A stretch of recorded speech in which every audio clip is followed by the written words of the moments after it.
Wis penak-penak ning kios kok dadak perang barang. Mingkari modele piye? Tipis samping apa dhuwur jegrak? Sirku bantu karo Prabu Gardaswara. Lah nggih. Ketemu karo sinten? Ngakune Jayasanga. Anak Setyaki, Guk. Weh, lah lho. Setyaki iki duwe anak. Ayo duwe. Jenenge Jayasanga. Ah iya, ketelah Raden Sanga-sanga. Wo, ora gleleng. Ora ana sing ngalahke kuwi Sanga-sanga. Utawa Kiyu-kiyu. Kalahe karo patroli. Kiyu ki anggere krungu bubar mbok. Niku Raden Sanga-sanga tangane antep lagi sedelo wae diadaku nganti rasa ambegan. Wah, wis mangsa barang Guk. Aithok-ithok tanganku wak perban men ora kon maju perang. Lah, ngonten niku golek cara dewi-dewi ngonten iki. Sumbang Surajigja. Ora nyumbang ora apa-apa. Tumenggung nek cethil ya ngene iki ya lho. Nah iya sandangane apik dhewe teng Glebyar ya. Dikirimi apa-apa ora tau nyumbang, ora tau jagong. Mula jenenge Sumbang Surajigja. Toko wonten dawuh. Aku ketemu karo pawongan jenenge Danurwindo. Danurwindo ya. Anak Antarja putu Banjarjungut. Sapa lung? Banjarjungut ki saploke Raden Drasasana mati, kuwi kasatriyane diagem Raden Werkudara. Oh, ngono to. Iya. Terus Raden Janaka ki saploke Raden Tirtanata mati ki kasatriyane dienggo karo Raden Janaka. Mula katelahe satriya ing Bana Keling Raden Janaka. Ora Madukara. Ora. Madukara terus dadi apa? Madukara ki dilebur dadi pabrik. Oh. Jenenge Madu Kesma. Pak Gwajul raimu. Madukara dadi Madu Kesma ora damongi kok ngayal ora.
Umyang gumura sangkyaning prawadya pala mandhekata lawan bindi kopar kurnang kelawan mbok surtambur miyang suling pepandhen daludan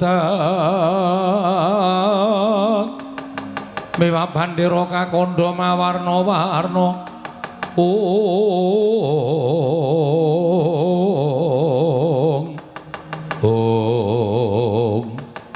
Kakang Mremban ingkang rayipun Setyaki Cemadung dawuh nadyan ingkang putra pun Jaya Sanga Cemadung dawuh Kanjeng Hyang ingkang wayah pun Sasi Kirana Cemadung dawuh Kanjeng Hyang kula ingkang wayah pun Danurwendra Cemadung dawuh kula nuwun Kakang Mremban ingkang rayipun Tresna Jemana Cemadung dawuh Setyaki Jaya Sanga Sasi Kirana Danurwendra Tresna Jemana nggih wonten timbalan nggone aku prapta ning negara Ngastina tinimbalan dening Yayi Prabu Kalimataya ingkang wigatine engga tekan dina iki Yayi Prabu Kalimataya isih ngrumangsani ora jemjem penggalihe nggone sampurnane nglakoni perang gedhe Bratayuda Jaya Binangun akeh para pepundhen ingkang padha gugur madyaning perang gedhe niki ndadekake sungkawaning penggalih Yayi Prabu Kalimataya tumuli akeh-akeh ngendikaning Yayi Prabu Ndrawati barengi mursane ya kuwi Kadang Mutuwa panengah Pandhawa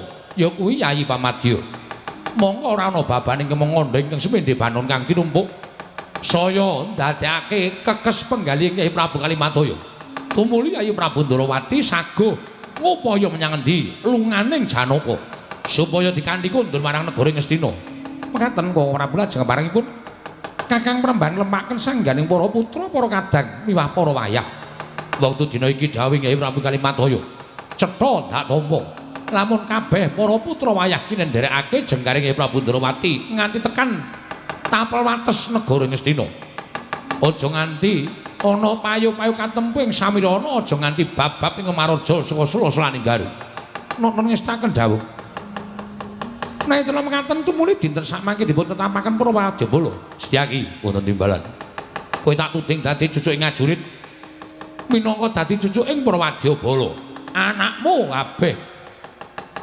kandhinen nderekake jengkare dulurmu tuwa nggih ngestaken dawuh mboten langkung lanestu padha dawuh paduka Kanjeng Kakang Mremban keparenga dinten sakmangke bidal matal pasilan sing ati-ati aja kaya bocah cilik Jaya Sanga Sasi Kirana Danurwendra ingkang prayitna ngati-ati sinambi ngrondani negara Ngastina lho nggih Kanjeng Hyang ngestaken dawuh nyuwun pamit matal pasilan sing ati-ati aja kaya bocah cilik diketapake para wadyabala sajuru-jurune bebodolan ngetutke tindake Yayi Prabu Ndrawati Sasi Kirana ngestaken dawuh Kanjeng Hyang Mremban Curiganata saweka risang pati anata prajurit baris nyawijiku malang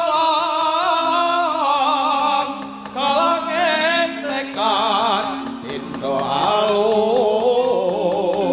samudra adyubing marutawar lawan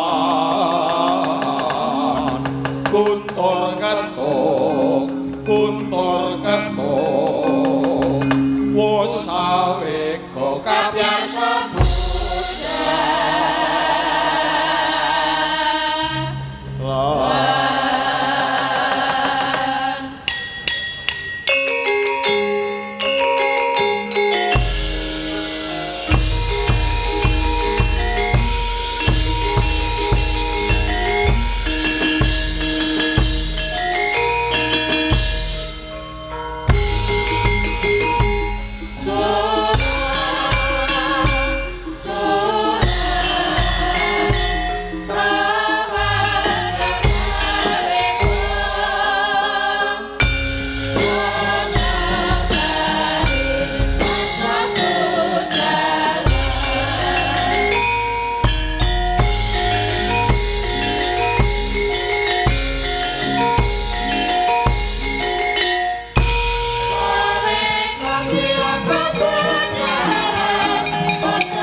wonten dawuh.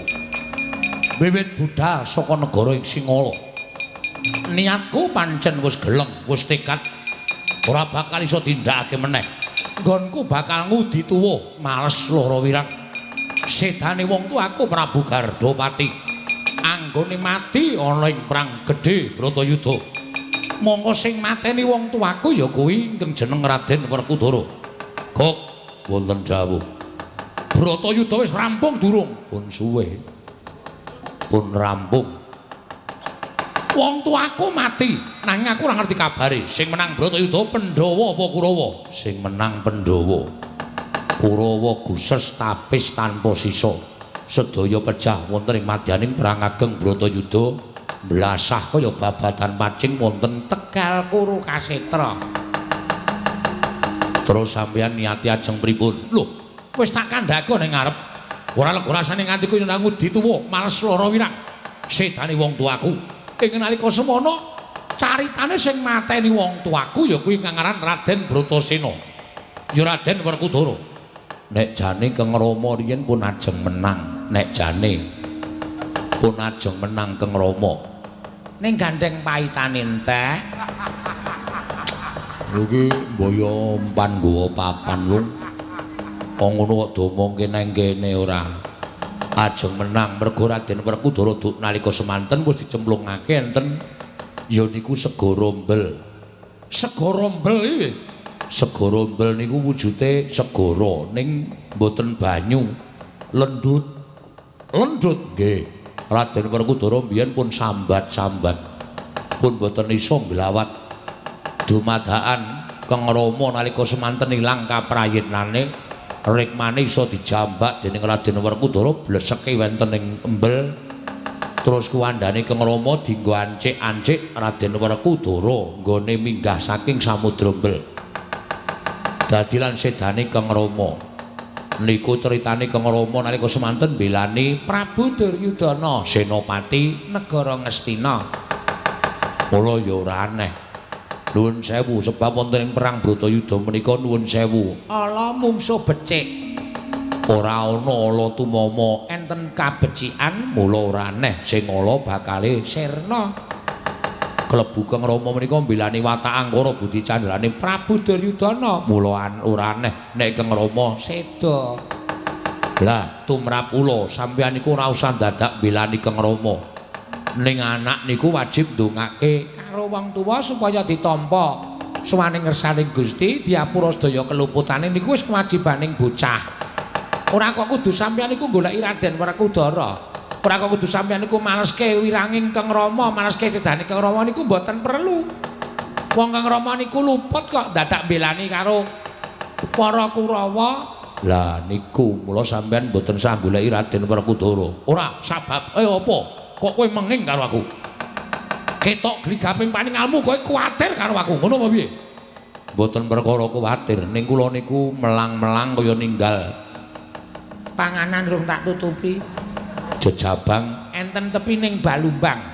Sumeneh ajar anu peribahasa lho. Iya, siap aja kuwatir. Kula melang-melang mergo nuwun sewu. Kang Rama niku Nalendra Digdaya niku mawon kalah karo Werkudara. Arep wis iso ngapusi Raden Werkudara. Ning nggih niku wau.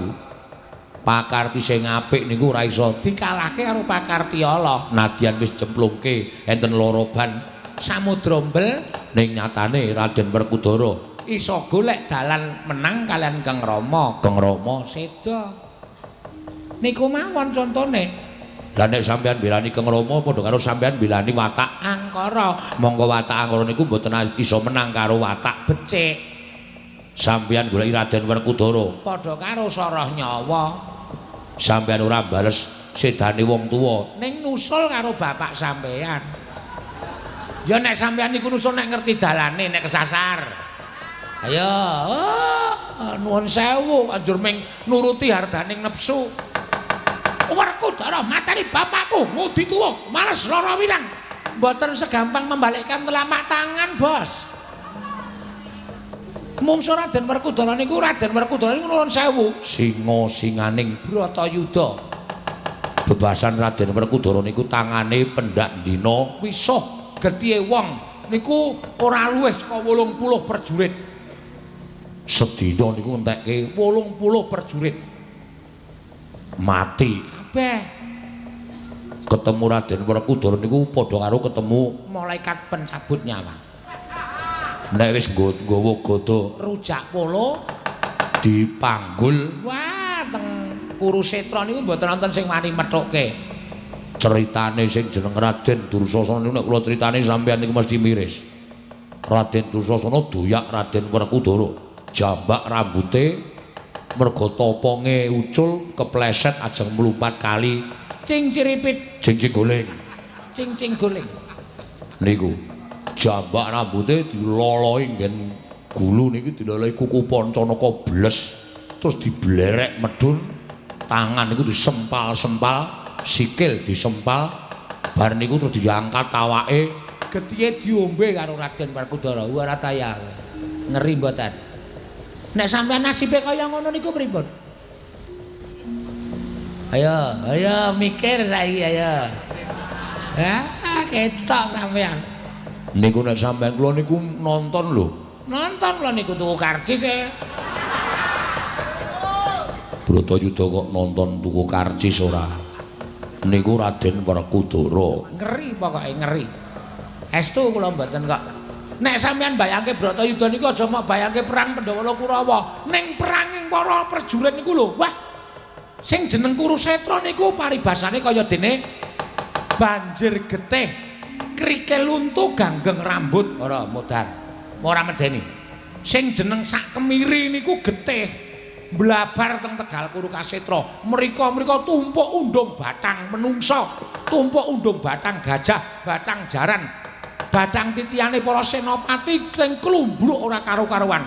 Mongko teng pundi-pundi anane ming manuk, gagak, srenggala, singa do mangan daging menungsa niku. Niku mang bayangke.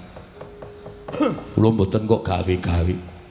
Sing jeneng Patih Sengkuni sing dadi tuk sumbering Bratayuda niku dikleti karo Raden Werkudara. Dikleti. Jan diklonyom kaya ngonceki gedang nika. Niku mawon Patih Sengkuni janjane ora iso mati ning merga saka pintere Prabu Kresna Sengkuni mati. Prabu Duryudana sing ampuh. Prabu Duryudana dedengkot ing para sata Kurawa. Nyatane remuk diasap nganggo watu. Lho niku tenan. Napa mboten sampean mboten miris? Nek sampean methuke Raden Werkudara mudi tuwuh malah swara wirang sedane Kang Rama. Lho nuwun sewu niki mengke kula malah kalih mbilung ribet. Lho, ribet perkara apa? Dadak golek silihan Bandosa. Silihan Bandosa nggo ngapa? Nggo gotong sampean niku. Kandhani ngeyel ora. Togok wonten dawuh. Ning uripku ora tentrem, uripku ora jemjem, uripku ora nikmat yen to aku ora dituwuh malah swara wirang. Yen aku durung ngokop getih Werkudara tak kira wong tuaku ning swarga kono isih ora jenak ngene mapan ning kasuwargan. Ya ning swarga. Nek ora kaya dong-dong. Wong Rama niku pakartine Allah kok ngewangi tumindak Allah kok swarga anggepe kaya penak wae. Sing jeneng wong tumindake apik teng alam padang kemawon sesuk bakal nampa pasiksan saukur karo keluputane. Wong apik-apike menungsa niku katabetan rasa Allah, katabetan tumindak Allah. Lah alane niku kudu disaur teng alam baka rika sarana ngicipi pasiksan. Nek wis lunas niku lagi iso munggah swarga. Kok dumeke sampean bapakku ora bakal jenane swarga. Nomor pira? Sampeyan niku aneh-aneh mawon nek omong ora. Ning pose ora tak dadak kecumang delemi ngandar-andar ngendukur. Kok, Nun. Arep Bratayuda wis dadi tak kenceng meneh. Lah, malah kriwikan dadi grojokan. Aku arep nantang wong Pendho. Lho iki sing tak goleki Raden Werkudara. Ketemu Raden Werkudara mbuh piye carane kudu iso mateni Raden Werkudara. Yen perlu Raden Werkudara iso urip tentrem ning alam padang. Yen Gardaswara Nalindra ing Singala atmajaning Prabu Gardapati iki wis tekaning pati. Nggih, monggo. Wis nengno wae kok. Ngeyel kok kandhani. Awake dhewe iki ming batur to pangembating catur. Nek iso ya dandan-dandan, nek iso ya tutur-tutur. Nek ratune menggok dikon lurus. Ning ngayal aku. Wis nengke wae. Pun begek mangkat rika. Enggak kula derekke. Tuturno papan pernai para Pandhawa Ngastina. Nggih, kula duduke gek mutarke wis kok malah ra mumet awake. Iki malah batur kok jelean kaya ngono. Prajurit, wonten timbalane dawuh, ketape para wadya mula mangkat nyaketi negara Ngastina. Monggo kula dherekaken diwuji Prabu Gardaswara.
Lamun katututan lamun mangsa prawira digdaya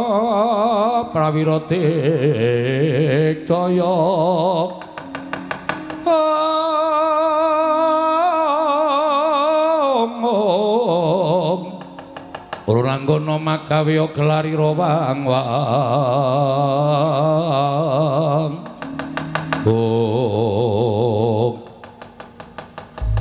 ana barisan gelar papan tumbahing ngarang api jati ngarang ping megara pindha jamur barat aja mati tanpa aran hayung aku walah dalah iki eneng satriya dedeke ora sepira kantret ngeyayat brengos sing nguler geni tumpangke kuping kiwa tengen sapa takon harwaku satru ing garbur Raden Setyaki singa mulang jaya Bima Kunting tambak yuda balik wis apa kekeseting Sang Prabu Gardaswara aku tumenggung Panigas Jangga dasar Pranyata lonjong botol ngenerhane negara Ngastina wigatine apa goleki kang aran Raden Werkudara ngerti ya wong tuaning Sang Prabu Gardaswara ingkang mateni ya kuwi Raden Werkudara jejuluke Prabu Gardopati ora nrimakake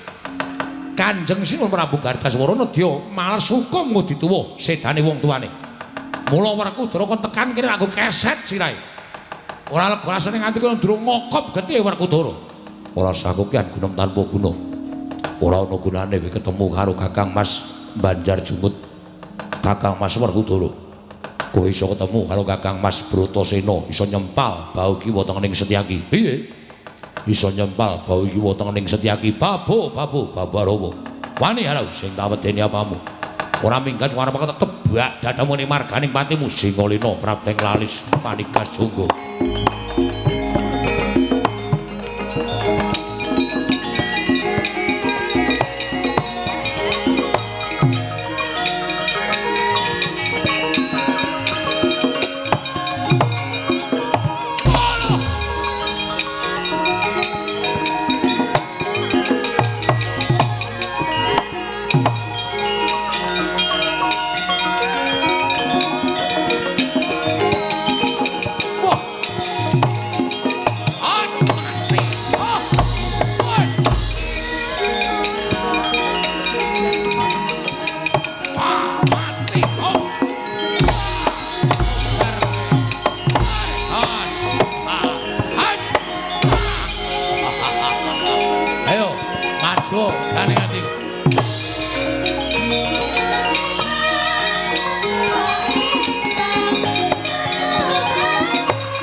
Jayasanga.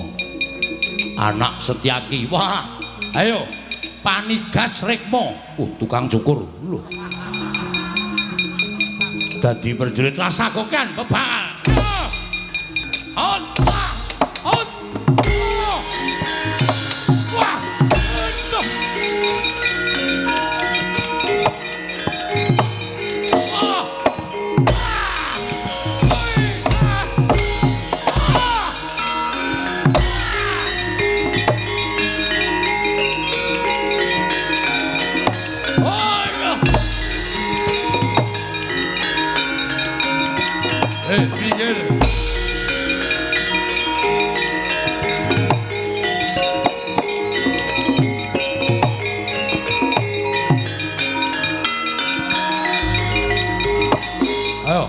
Sumbang Surajigja Danurwendo putu Banjarjungut anak Antarja. Wah, kaya sensus apa-apa dikandhake ora sakukan bebangal mati dening aku. Mati.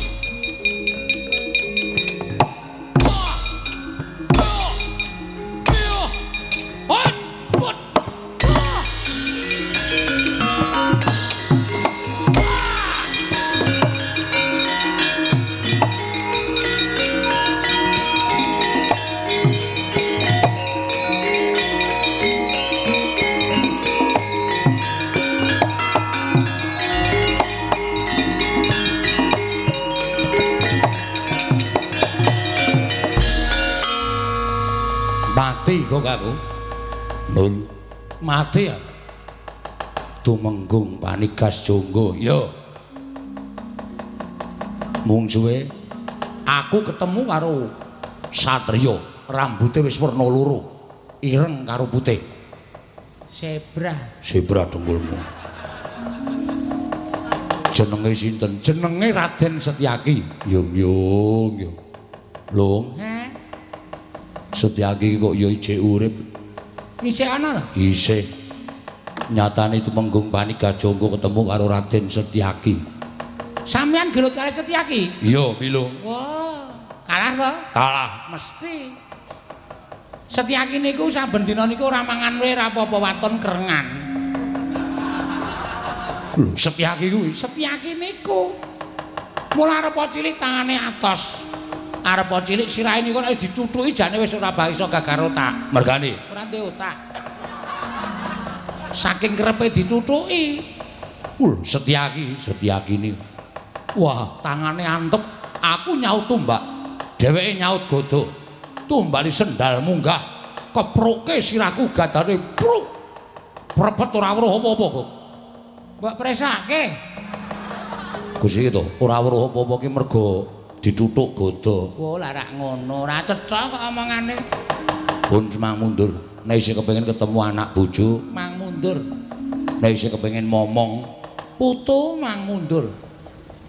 ning didhawuhi Sinten Prabu Gardaswara kon males hukum ben diwales dhewe.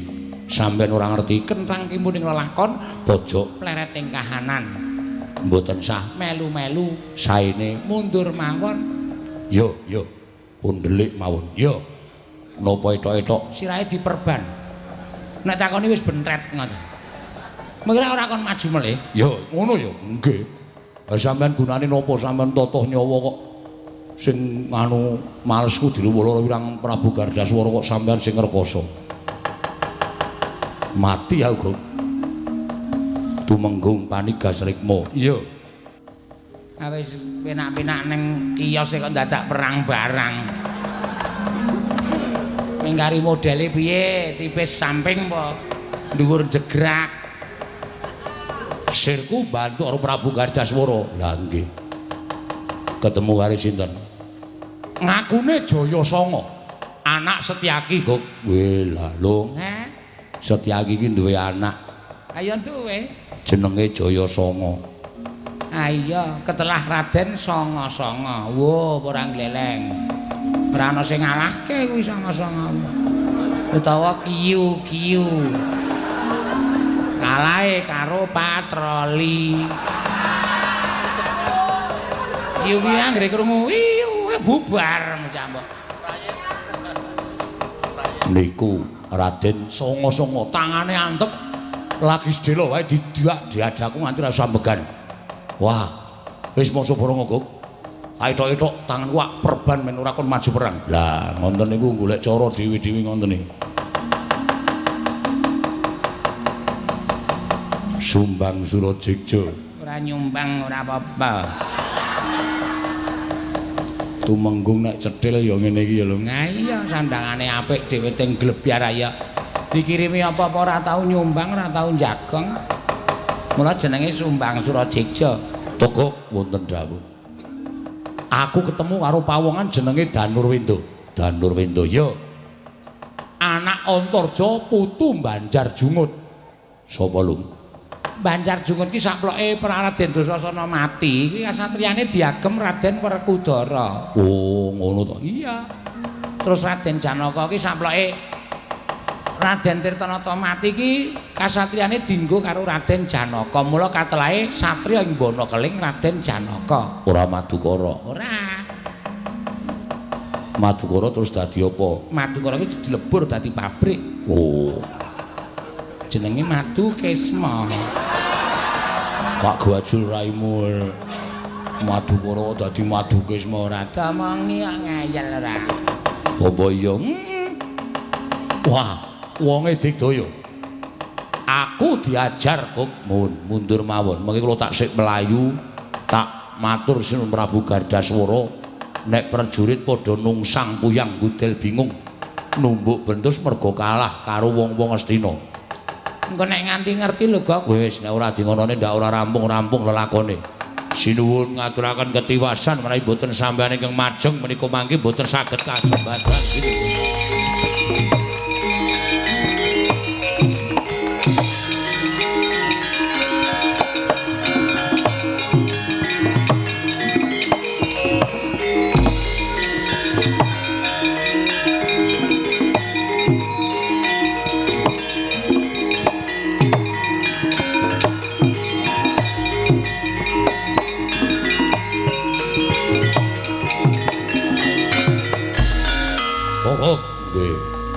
Piye prajuritku? Melayu. Kowe arep matur apa? Tak sawang saka kene ana kukusku mendeng. Wis dadi peperangan. Sampun. Ning nuwun sewu kula rak matur wongsal wangsul. Nek kekuatan sampeyan iku mboten ajeng iso ngembari kekuataning tiyang-tiyang Astina. Nembe sekedhap kemawon barisan saking negaring Singala sampun ketingal ngendelong. Lho. Ngendelong kasinggihan. Kathah para senopati tumenggung prajurit ingkang sami lumajar drih kaliyan Wadyabala saking negaring Astina. Wah, ladal gugu karepe dhewe. Apa ana katon ketoke jeneng Werkudara? Yen pancen ana ketoke Raden Werkudara, semikira kok prajurit kon pihak sak landhean tak pethuke Raden Werkudara. Sik sampeyan manjing peperangan Raden Werkudara niku piyaine ora tau ado-ado saka peperangan. Nek sampeyan manjing jroning peperangan kula kinten saged pinanggih kaliyan Werkudara. Nah, ku sing tak karepake. Ora lega rasane nganti kula jejuing kuwandane Raden Werkudara. Mindha trajange dhewe kok. Ngatos-atos nuwun.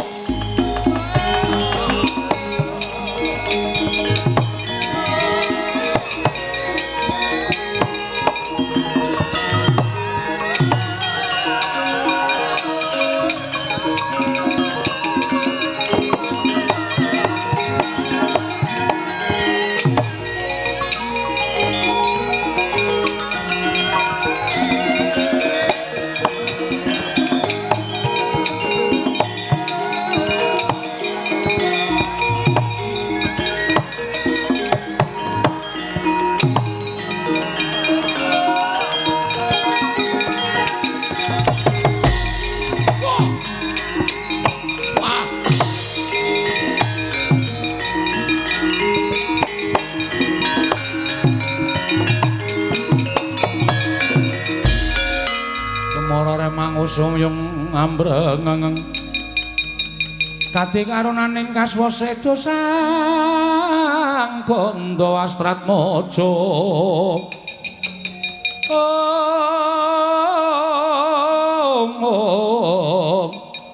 long lalu mangulati surya mangrangsang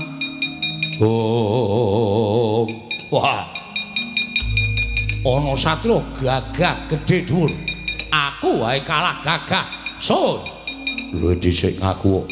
Kowe sapa? Nalindra ing Singala. Prabu Gardaswara. Ngudi tuwuh Malaswara wirang sedane wong tuaku Prabu Gardawati. Ayo. Ujaring akeh sing mateni Raden Werkudara. Menyang endi menungsane?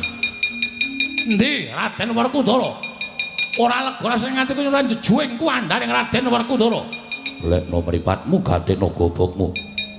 Seneng arepku muyi Raden Werkudara. Lho, kowe Werkudara? Yo dasar Purnyata. Wah, kepasang yukyo katujengin. Dina samengko wis ado arep karo Raden Werkudara. Njaluk mati cara apa kowe? Cara ngene iki. Waduh!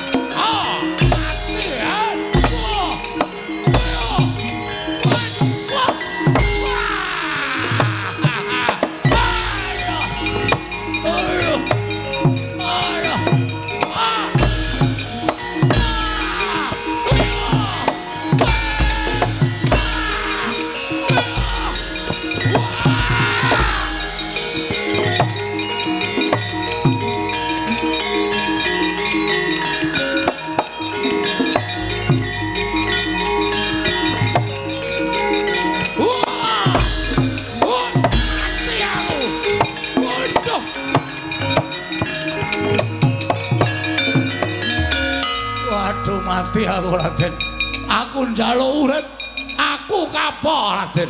Aku uripana. Kowe anak Gardawati ya. Niatmu ngudi tuwuh malas lara wirang batine wong tuamu. Supaya tentrem bapakmu mapan ana ing jana. Ana ing alam baka ngono. Tak susulke nyawane anake. Aduh, Raden, aku njaluk urip. Aku ijik enom. Aku njaluk urip Raden, aku urung rabi. Aku njaluk urip. Susulke gerangamu. Waduh. Oh. Oh. Wah. Aduh. Wah. Aduh.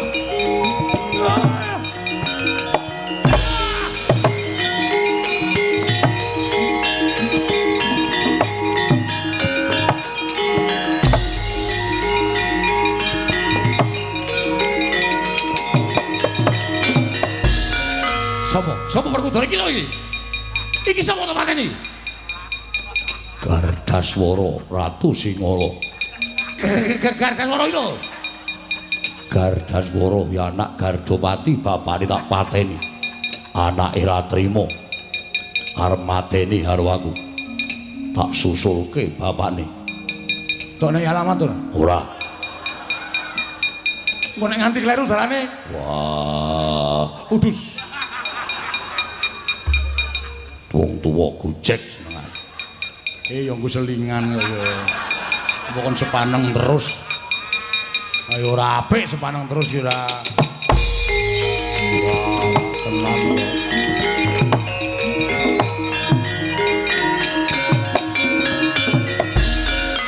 Wis. Nek ngene iki awake dhewe ya ora mumet. Awake dhewe ora susah. Ngatur ratu sabrang kok angel ra jamak.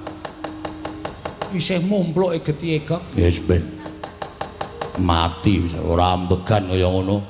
Apa digawa ning negara Singala ya men kawulane do prisa nek ratu Gustine wis tekaning pati. Ya iya aku manut kowe wae.